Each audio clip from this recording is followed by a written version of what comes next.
Cours de 2 MHR, l'entretien de vente en face à face. Comme pour chaque activité, nous changeons de contexte professionnel. Vous venez d'être recruté en tant que serveur à la Bonne Fourchette, une brasserie de Toulouse. Cet établissement propose une cuisine variée, un beau choix de plats de poisson, de viande et de grillades. Toutefois, la concurrence avec les autres restaurants des environs est forte. Aussi, votre responsable, Laurent Dupuis, vous sensibilise-t-il à l'importance de la bonne maîtrise des techniques de l'entretien de vente, indispensables pour satisfaire et fidéliser la clientèle. 1. Découvrir les étapes de l'entretien de vente. Monsieur Dupuis vous remet, comme à tous les serveurs débutants, un document rappelant les étapes de l'entretien de vente en face à face. Les 5 étapes de l'entretien de vente. Après avoir accueilli le client, l'entretien de vente se décompose en 5 étapes. Premièrement, rechercher les besoins du client afin d'offrir la prestation qui lui conviendra le mieux. Deuxièmement, argumenter en décrivant les plats et les boissons de manière attractive afin de mieux vendre. Troisièmement, répondre aux objections afin d'éliminer les freins à l'achat du client. Quatrièmement, reformuler la demande du client afin de s'assurer d'avoir bien compris. Et cinquièmement, prendre congé du client en respectant les règles de politesse. Les extraits d'un dialogue de vente ont été mélangés. Remettez-les dans l'ordre en les numérotant de 1 à 5 et nommez les étapes. Premier extrait. Le serveur. Nous avons donc une salade de chèvre chaud, ensuite une côte d'agneau, le tout accompagné d'un demi-bordeaux. Et pour le dessert, une fraise chantilly. Deuxième extrait. Le client. J'ai peur que le Bourgogne ne soit trop fort. Je préfère les vins plus légers. Le serveur. Alors laissez-moi vous proposer un Bordeaux. Troisième extrait. Le serveur. Je vous souhaite une agréable fin de soirée. Bonsoir, monsieur. Quatrième extrait. Le serveur. Notre fournisseur nous a livré de l'agneau français. Il est servi avec des petits légumes primeurs, je vous le recommande. Dernier extrait. Prendrez-vous une entrée, ni en plat principal? Préférez-vous la formule du jour ou les suggestions du chef? Regardez à nouveau l'ordre des étapes, identifiez les extraits pour reclasser ce dialogue dans le bon ordre. C'est à vous, je vous laisse quelques minutes.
Correction.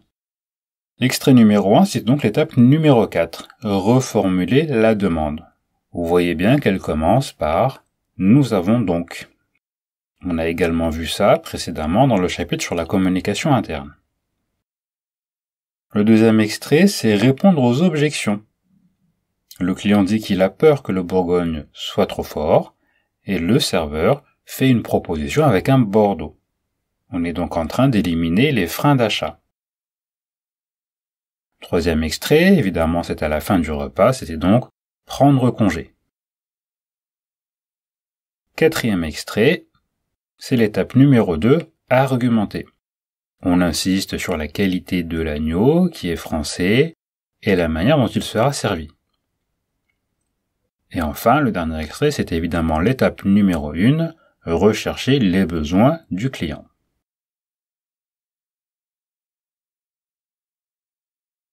Deux, découvrir les attentes du client. Monsieur Dupuis vous explique que, pour découvrir les besoins du client, il ne suffit pas de l'écouter. Il faut aussi savoir poser les bonnes questions afin de le faire parler et de comprendre ses besoins, ses goûts et ses attentes. Nous allons voir les types de questions et leurs caractéristiques. Les questions ouvertes.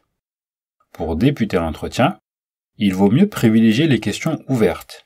Elles sont faciles à repérer car elles commencent par que, qui, quand, quoi, où, comment, pourquoi, combien. Exemple, combien de personnes êtes-vous?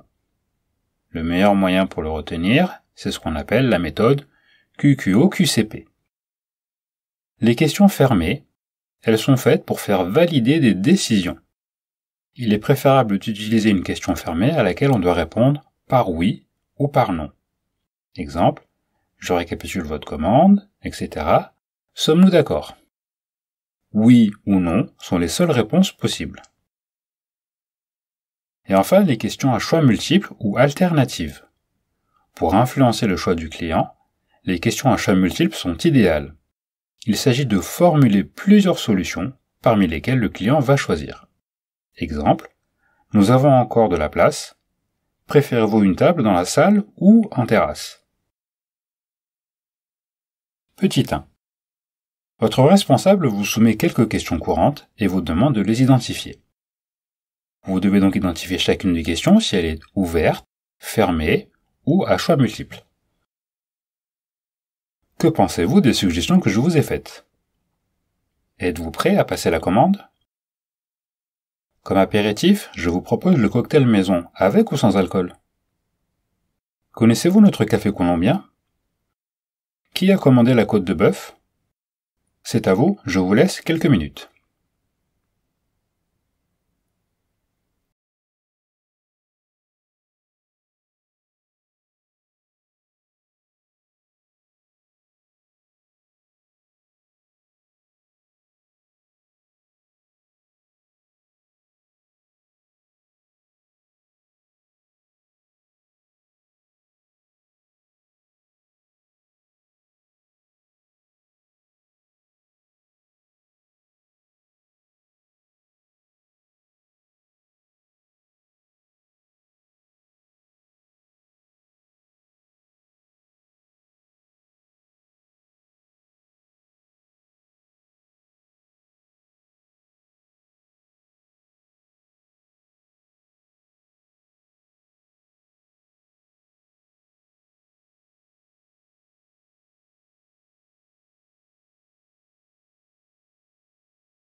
Correction. Que pensez-vous des suggestions que je vous ai faites? Eh bien là, on va livrer notre avis, on peut répondre c'est bien, c'est pas bien, je préfère ceci, je préfère cela. Elle va susciter une réponse complète et formulée de la part du client. C'est pour débuter l'entretien. Elle démarre par que, donc c'est une question ouverte. Êtes-vous prêt à passer à la commande? On ne peut répondre que par oui ou par non. C'est une question fermée. Comme apéritif, je vous propose le cocktail maison avec ou sans alcool. Nous avons donc le choix, avec ou sans alcool. C'est donc une question à choix multiple ou alternative. Connaissez-vous notre café colombien? Nous ne pouvons répondre que par oui ou par non. C'est donc une question fermée. Qui a commandé la côte de bœuf? C'est une question ouverte puisqu'elle démarre par qui. Voilà comment identifier les types de questions. Petit 2. Posez 3 questions nécessaires à la découverte des besoins de vos clientes en utilisant les 3 types de questions identifiés ci-dessus. Au moment de la prise de contact, au moment de la prise de commande, lorsque vous débarrassez les plats. C'est à vous, je vous laisse quelques minutes.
Correction. Au moment de la prise de commande, vous pouvez simplement dire « Que désirez-vous » C'est une question ouverte pour débuter l'entretien. La personne ne peut pas répondre par oui ou par non, elle va devoir faire une réponse formulée. Au moment de la prise de contact, il faut ainsi privilégier une question ouverte. Au moment de la prise de commande, avez-vous pu choisir mesdames? La réponse peut être oui ou non. Oui, elles ont terminé, on passe à la commande. Non, elles ont encore besoin de temps pour consulter la carte. On va donc utiliser une question fermée. Lorsque vous débarrassez les plats, désirez-vous prendre un dessert, un café ou les deux? Eh bien, nous utilisons la question à choix multiple ou alternative. Nous proposons soit un dessert, soit un café, soit les deux, afin que les clientes puissent choisir parmi ces 3 propositions. 3. Argumenter pour mieux vendre. Vous faites part à Monsieur Dupuis des difficultés que vous rencontrez parfois pour argumenter auprès des clients au sujet des plats ou des boissons. Celui-ci vous suggère d'utiliser une méthode simple, la méthode CAP. Principe de la méthode CAP. Caractéristiques. Avantages. Preuves. Dans les caractéristiques, c'est la présentation des traits dominants du produit. Par exemple, les fraises sont des garriguettes récoltées dans le Lot-et-Garonne. Ensuite, nous passons à l'avantage. L'explication des apports, des bénéfices pour le client. Exemple, ces fraises sont très parfumées et juteuses. Et enfin, nous terminons notre argumentation par la preuve. Preuve que l'argument est exact, c'est un signe de professionnalisme. Vous les reconnaîtrez à leur parfum. Le chef cuisinier a eu un arrivage de saumon sauvage d'Alaska. Il vous demande de mettre en avant ce poisson proposé en suggestion du chef. il vous remet une fiche technique qu'il vous demande de lire attentivement car, selon lui, vous ne passez pas la porte si vous ne connaissez pas ce que vous emmenez. Le saumon sauvage d'Alaska est un proche cousin du saumon norvégien beaucoup plus connu. Il grandit dans les eaux pures de l'océan Pacifique, où il se nourrit de crevettes, petits crabes et autres animaux marins. Cette alimentation naturelle et sa vie active dans l'eau claire et glaciale donnent à sa chair sa belle couleur rouge et sa structure fine et solide. Le saumon pacifique regorge d'huiles précieuses, dont les lipides polyinsaturés oméga 3, bons pour la santé. Petit 1. À partir de cette fiche technique, concevez un argumentaire de vente en utilisant la méthode CAP. Caractéristiques, avantages, preuves. C'est à vous, je vous laisse quelques minutes.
Correction. Caractéristique, on pourrait très bien utiliser. C'est un proche cousin du saumon norvégien qui grandit dans les eaux pures de l'océan Pacifique en se nourrissant d'animaux marins. Avantage, il regorge d'huiles précieuses dont les oméga 3 bons pour la santé. Preuve, vous le reconnaîtrez car sa chair a une belle couleur rouge et sa structure est fine et solide. Voilà comment vous pouvez concevoir un petit argumentaire de vente.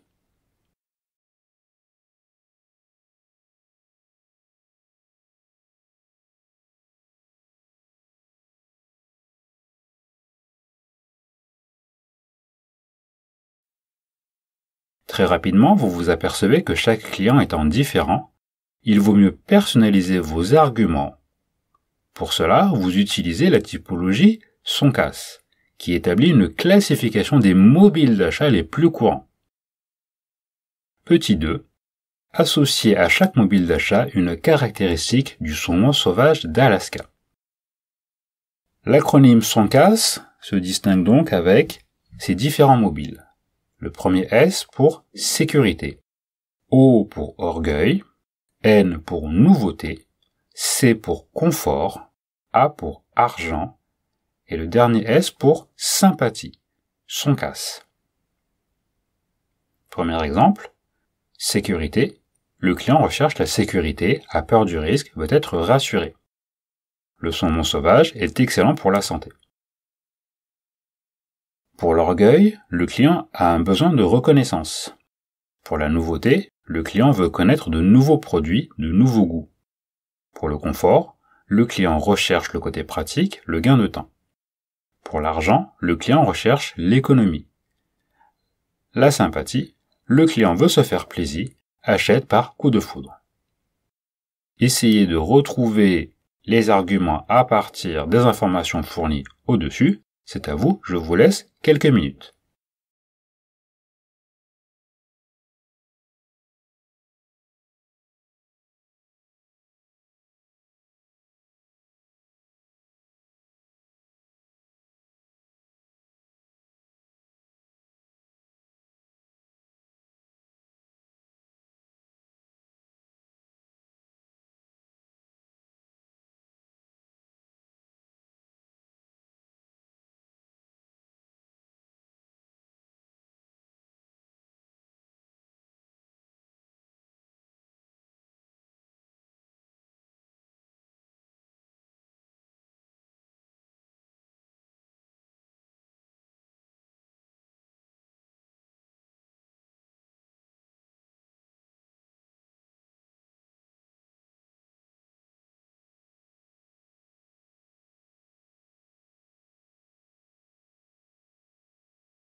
Correction. Alors associons à chaque mobile d'achat une caractéristique du saumon sauvage d'Alaska. On vous disait par exemple, pour le premier S pour sécurité, le saumon sauvage d'Alaska est excellent pour la santé. On rassure le consommateur. O pour l'orgueil, la proposition, le saumon d'Alaska est beaucoup plus connu que le saumon norvégien. On va essayer de montrer au client que ce saumon est fait pour lui. N, la nouveauté. Il y a un nouvel arrivage de saumon sauvage d'Alaska. nouvel arrivage, produit nouveau, on est bien dans la nouveauté. C, confort. Le client recherche le côté pratique, le gain de temps. Eh bien, ce saumon est proposé en suggestion du chef. Il n'y a pas à réfléchir, on va aller beaucoup plus vite. A, argent. Il n'est pas plus cher que le saumon norvégien. Si jamais le client s'imagine que c'est un produit de luxe, eh bien s'il a déjà l'habitude de consommer du saumon norvégien, le prix est sensiblement le même. S, sympathie. Alors, comment essayer de déterminer l'effet coup de foudre ou plaisir? Son alimentation naturelle lui donne une belle chair rouge et une structure fine et solide. On va essayer de mettre le client en appétit. Je répète, ceci est une proposition de corriger. Si vous avez mis d'autres éléments qui sont cohérents, il n'y a pas de problème.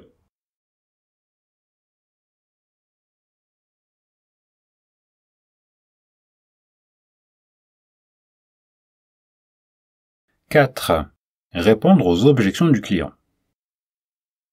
Vous êtes désormais en mesure d'argumenter efficacement auprès des clients. En revanche, lorsqu'un client vous présente une objection, vous êtes parfois désarmé. Qu'est-ce qu'une objection? Une objection est une intervention de l'acheteur dans le déroulement de l'entretien de vente, allant à l'encontre de l'argumentation du vendeur. Elle peut prendre la forme d'une question, d'une contradiction, d'un refus d'achat. Elle peut être non verbale et se refléter dans les attitudes et les expressions du visage du client. Les différents types d'objections avec leur objectif et un exemple. Les objections prétextes. Elles ont pour objectif de se débarrasser du vendeur. Par exemple, je n'aime pas manger exotique. Les objections réelles. Elles ont pour objectif de manifester un doute ou un frein. Par exemple, je suis allergique au chocolat. Et l'objection test, c'est pour vérifier la compétence du vendeur. Exemple, ce vin me semble jeune. Pour vous familiariser avec les objections des clients, Monsieur Dupuis vous soumet quelques exemples. Petit 1. Identifiez les objections formulées par les clients. Pour chacune des objections, déterminez-en le type. Premièrement, vous êtes sûr que le bourgogne se marie bien avec le gibier? Deuxièmement, votre foie gras, ce n'est pas du canard, j'espère. On m'a toujours dit que le canard est plus fort en goût que l'oie. Troisièmement, le menu de dégustation à 5 plats est trop copieux pour moi. Retrouvez donc à quel type d'objection ils correspondent. C'est à vous, je vous laisse quelques minutes.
Correction. Vous êtes sûr que le bourgogne se marie bien avec le gibier? Eh bien, c'est une objection test. On veut vérifier la compétence du vendeur sur sa connaissance entre l'association mets et vin. Deuxième cas. Votre foie gras, est-ce que ce n'est pas du canard, j'espère? On m'a toujours dit que le canard est plus fort en goût que l'oie. Eh bien, c'est une objection de prétexte. Il n'y a pas de fondement, il n'y a pas de réelle allergie ou de réelle réticence à ce produit. Le client se base simplement sur ce qu'on lui a rapporté, sur ce qu'on lui a dit. Et le dernier, objection réelle évidemment, le menu dégustation est trop copieux pour moi, la personne a peut-être un petit appétit, un petit estomac ou a envie de garder la ligne, c'est donc une objection réelle. Pour vous préparer à répondre aux objections des clients, Monsieur Dupuis vous donne quelques conseils et vous présente les techniques qu'il utilise lui-même. Technique de traitement des objections. Il y a le oui mais. Accepter la remarque du client et la reformuler. Il y a le questionnement. Il faut reformuler l'objection en question. On peut utiliser aussi le témoignage. Utiliser le témoignage d'un autre client. Et enfin, l'anticipation.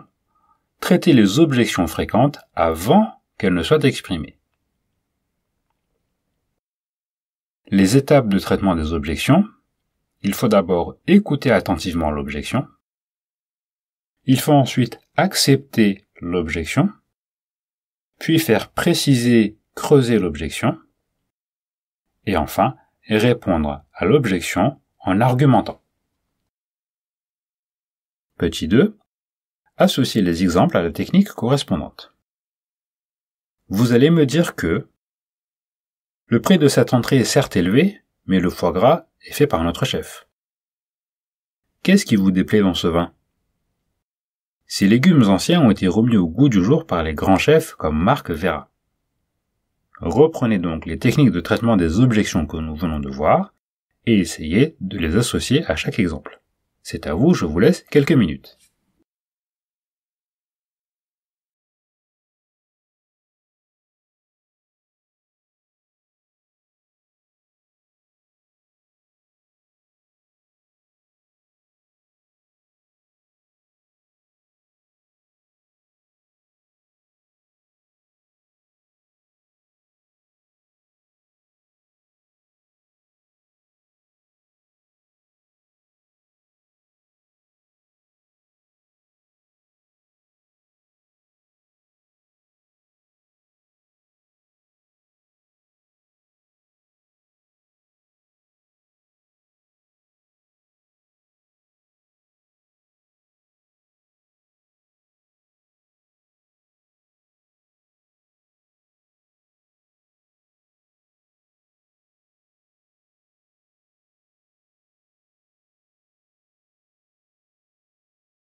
Correction. La première, vous allez me dire que, eh bien c'est de l'anticipation. On anticipe ce que le client va nous dire. Deuxièmement, le prix de cette entrée est certes élevé, mais le foie gras est fait par notre chef. On utilise le oui mais. Le client a dû nous dire c'est cher, oui, c'est élevé, mais le foie gras est fait par notre chef. Troisièmement, c'est facile, il y a un point d'interrogation, c'est donc le questionnement. Et la dernière, donc logiquement c'est le témoignage, mais on le remarque puisque dans la réponse, on indique que un autre grand chef a utilisé ces légumes anciens. Donc on fait une comparaison en citant l'exemple d'une autre personne. Petit 3. Imaginez un traitement possible pour chacune des objections suivantes. Dans cet exercice, les réponses sont totalement libres. Voyons les situations une par une. Objection des clients. Le menu dégustation est trop copieux pour moi. Je doute que ces vins d'Australie soient vraiment à la hauteur. Votre foie gras, ce n'est pas du canard, j'espère. On m'a toujours dit que le canard est plus fort en goût que l'oie. Votre carte n'est pas très fournie. Il n'y a pas de poisson en suggestion aujourd'hui, c'est dommage. Allez, c'est à vous, je vous laisse quelques minutes. N'oubliez pas, il n'y a pas de réponse fausse.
Correction.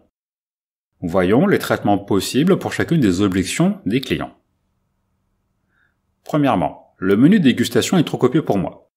Ici, il s'agit d'une objection réelle, nous l'avons vu précédemment. Et nous pouvons très bien utiliser le questionnement. Puis-je vous recommander la suggestion du chef dans ce cas? Plutôt que de partir sur un nombre de plats important, on va lui en proposer uniquement un seul.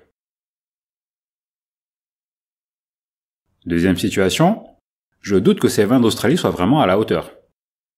C'est une objection test. Il va tester vos compétences pour voir comment est-ce que vous allez réagir à cette objection. Vous pouvez très bien utiliser le témoignage. Au contraire, monsieur, nous l'avons gardé sur notre carte car il est apprécié par notre clientèle habituelle. Vous voyez, là vous transformez bien son objection en avantage. Troisième objection. Votre foie gras, ce n'est pas du canard, j'espère. Donc ça, on l'a déjà lu. C'est une objection prétexte. C'est ce que nous venons de voir précédemment. On peut très bien également utiliser le témoignage. Vous pouvez demander à ces personnes à côté qui l'ont commandé avant vous. Ainsi, vous vous appuyez sur l'expérience de dégustation des autres clients pour rassurer la personne qui peut-être a peur que le foie gras est plus fort si c'est du canard par rapport à de l'oie. Quatrième situation, votre carte n'est pas très fournie. On est toujours dans une objection test. Et là, puisque c'est une carte qui est en permanence dans votre établissement, peut-être que vous avez déjà eu cette question. Donc vous avez peut-être déjà pu préparer des éléments de réponse.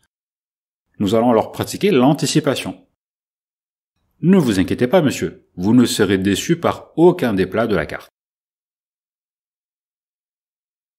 Dernière situation, il n'y a pas de poisson en suggestion aujourd'hui, c'est dommage.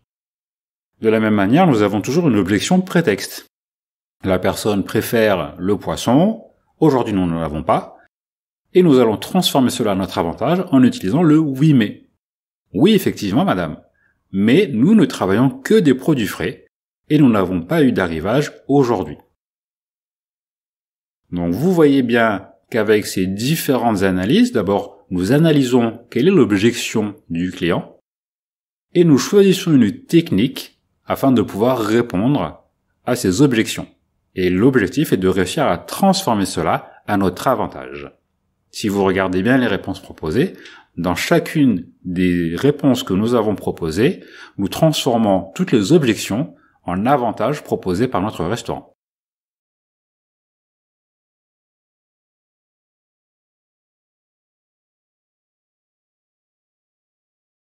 Découvrir la reformulation. Pour le service de midi, vous êtes en charge de 8 tables. Votre responsable vous demande d'être vigilant lors de la prise des commandes.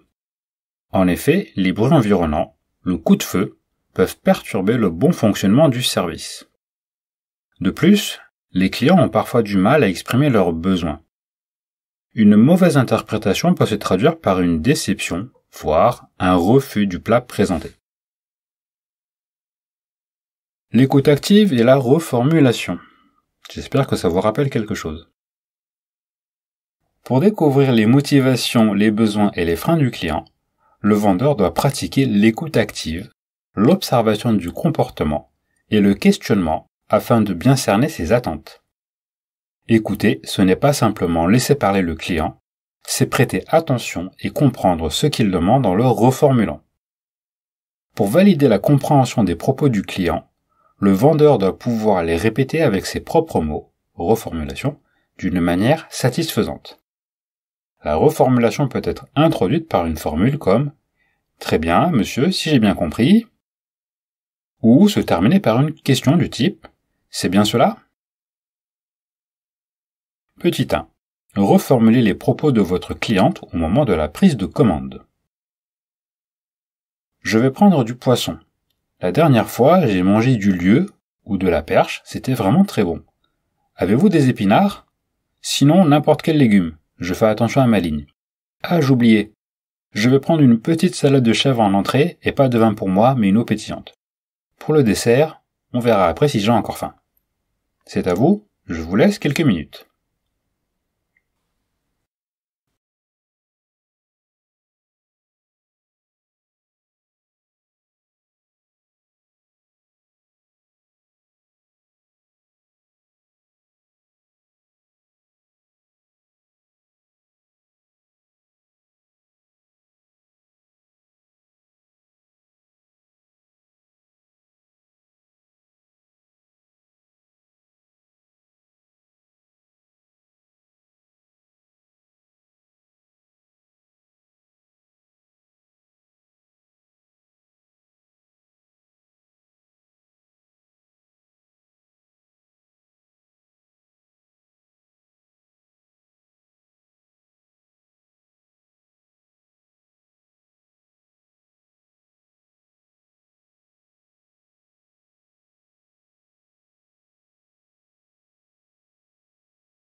Correction.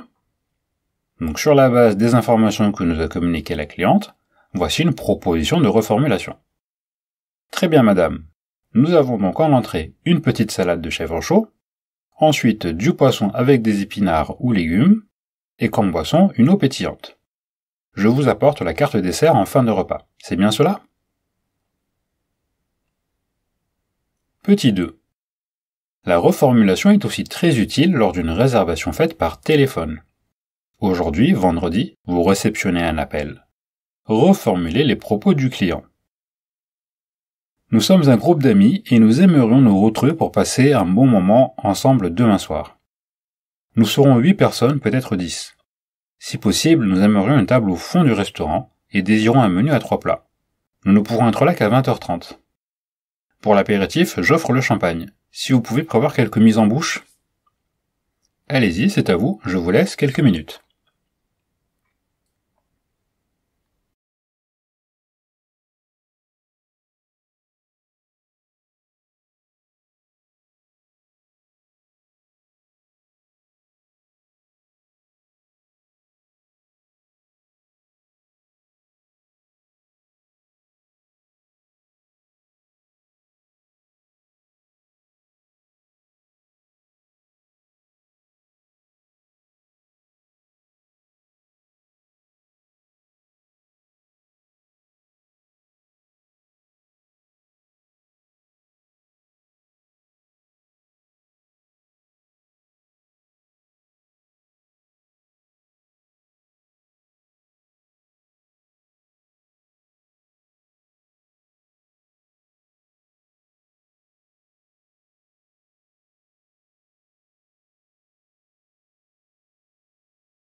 Correction. Voilà une proposition de reformulation sur la base de ce que nous a communiqué le client par téléphone. D'accord, si j'ai bien compris, vous serez 8, peut-être 10 personnes, avec une table au fond du restaurant pour 20h30. Vous souhaitez un menu à 3 plats, précédé d'un apéritif champagne et mise en bouche. 6. Proposer une vente additionnelle. Votre responsable vous sensibilise à l'importance des ventes additionnelles. Suggérer des choix aux clients permet d'augmenter le chiffre d'affaires du restaurant. Vous pouvez leur proposer, en plus des plats, un apéritif, une eau minérale en bouteille plutôt qu'une carafe, des entrées, des desserts, des vins en accord avec les mets, des cafés, etc. De plus, s'ils sont satisfaits par vos propositions, il y a des chances pour qu'ils vous laissent de meilleurs pourboires. Quelle formulation pouvez-vous utiliser dans les situations suivantes afin de générer des ventes additionnelles? Donc pour chacune des situations, vous allez faire vos propositions. À l'installation du client à table, à la prise de commande, quand vous débarrassez les assiettes, et pour des clients qui prolongent leur repas. N'oubliez pas, ce sont des réponses libres, il n'y a pas de réponse fausse. C'est à vous, je vous laisse quelques minutes.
correction. Pour chacune des situations, nous pouvons utiliser n'importe quel type de questions. Des questions ouvertes, des questions fermées ou des questions à choix multiples. Dans la première situation, à l'installation du client à table, par exemple, désirez-vous un apéritif avant de commencer? Tout de suite, on essaie de lui proposer autre chose avant même qu'il puisse commander son repas. À la prise de commande, puis-je vous recommander des vins? Désirez-vous de l'eau minérale ou gazeuse? Lorsque vous débarrassez les assiettes, est-ce que je vous apporte la carte des desserts? Et pour des clients qui prolongent leur repas, souhaitez-vous des cafés ou du thé? Vous essayez donc, en plus de ce que le client a déjà commandé ou ce pourquoi il était venu, de proposer des produits complémentaires afin de pouvoir augmenter le chiffre d'affaires et la note du client.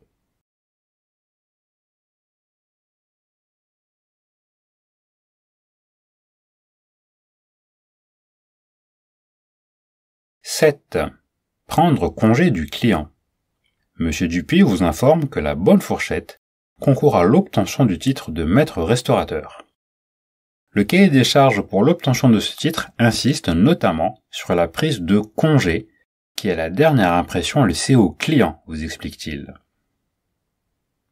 Extrait du cahier des charges pour le titre de maître restaurateur. Il faut assurer une facturation efficace, clarté, précision, conformité de la facture par rapport aux prestations achetées, rapidité des formalités. Prendre congé du client de façon chaleureuse, aimable et souriante avec remerciement.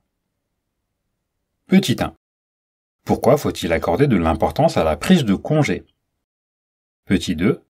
Quelles attitudes devez-vous adopter lors de la prise de congé afin de fidéliser le client? C'est à vous, je vous laisse quelques minutes.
Correction. Pourquoi faut-il accorder de l'importance à la prise de congé? Eh bien tout simplement parce que c'est la dernière impression laissée au client. Même si le repas s'est très bien déroulé, que tout était bon, tout était parfait en termes de cuisine, si la prise de congé se déroule mal, c'est ce dont il va se rappeler en dernier. Les attitudes à adopter lors de la prise de congé pour fidéliser le client, eh bien, dans le cahier des charges pour le titre de maître restaurateur, il est indiqué de prendre congé de façon chaleureuse, aimable et souriante, avec des remerciements. Ça y est, nous avons terminé avec ce chapitre sur l'entretien de vente en face à face.